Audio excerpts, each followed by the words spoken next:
High বন্ধুরা, সকলে কেমন আছেন? আশা করি সকলে ভালো আছেন। তো দেখতে পাচ্ছেন যেটা ভুট্টা ক্ষেত, এটা লাল তীর জাতের ভুট্টা।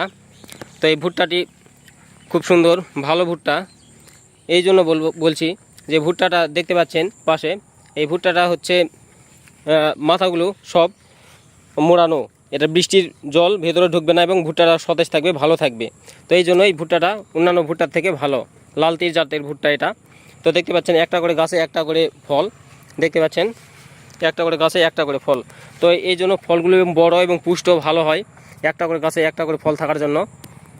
তো দেখতে পাচ্ছেন অসংখ্য ভুট্টা, কেবল সবে ধরছে ভুট্টাগুলো, এখনও মুকুল দেখতে পাচ্ছেন কিছু কিছু ভুট্টার তাজা আছে। তো এগুলো কালো হয়ে যাবে এবং পরিপুষ্ট হবে, পেকে গেলে গাছগুলো লাল হয়ে যাবে এবং ভুট্টার পাতাগুলো লাল হয়ে যাবে, ভুট্টা খোসাগুলো লাল হয়ে যাবে। তখন আমরা বুঝবো যে হচ্ছে ভুট্টাগুলো পেকে গেছে। তো এখন পর্যন্ত দেখতে পাচ্ছেন ভুট্টা ক্ষেতটা অনেক সুন্দর আছে, ভালো আছে, কালো মেঘের মতো ভুট্টা ক্ষেত। তো এর একটা ভয় আছে, ভয়টা হচ্ছে অতিরিক্ত ঝড় যদি হয় তো গাছগুলো হেলে পড়ে যেতে পারে। তো এখন সেটা হচ্ছে ভাগ্যের ব্যাপার, কি হবে, ঝড় টড় যদি হয়, এখন কিছু করার নাই। তো আপাতত ভুট্টাগুলো অনেক সুন্দর হয়েছে। আকাশের পরিস্থিতি খুব ভালো না, দেখতে পাচ্ছেন মেঘলা আকাশ অনেকটাই। এই জন্য কৃষকদের মাথায় খুব চিন্তা যে ফসল ঠিকঠাক ঘরে উঠে আসবে। তো ফসলের যা খরচা হয়েছে এ পর্যন্ত সব খরচা হয়ে গেছে, কিন্তু এখন শুধু লাভের মুখ দেখার জন্য অপেক্ষায় রয়েছে কৃষকেরা। তো চিন্তিত এই জন্যই যে খরচা যা হওয়ার হয়ে গেছে আজ পর্যন্ত। তো এখন শুধু ফসলগুলো ঘরে তোলা এবং ঘরে নিয়ে যাওয়ার পালা। তো এখন যদি বৃষ্টি হলে সমস্যা নেই। তো বিশেষ করে ঝড় যদি হয়, ঝড়ে গাছগুলো যদি ভেঙে পড়ে যায় তাহলে ক্ষতির মুখ দেখবে কৃষক। তো দেখতে পাচ্ছেন ভুট্টাগুলো খুব সুন্দর, কালো মিশমিশে গাছ, অনেক পরিশ্রমের ফল এটা।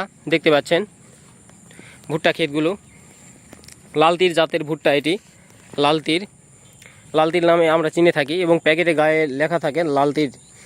তো ভুট্টাতে তেমন খরচা নেই, প্রথমে চাষ করতে হবে, চাষে সব রকম খাবার দিতে হবে, দেওয়ার পরে ভুট্টাগুলো বীজ রোপণ করতে হয়। বীজ রোপণের 8 দিন পর বীজগুলো গজাতে শুরু করে এবং আস্তে আস্তে 1 মাসের মাথায় ফল ধরতে লাগে। দেখতে পাচ্ছেন লাল তীর ভুট্টাগুলো।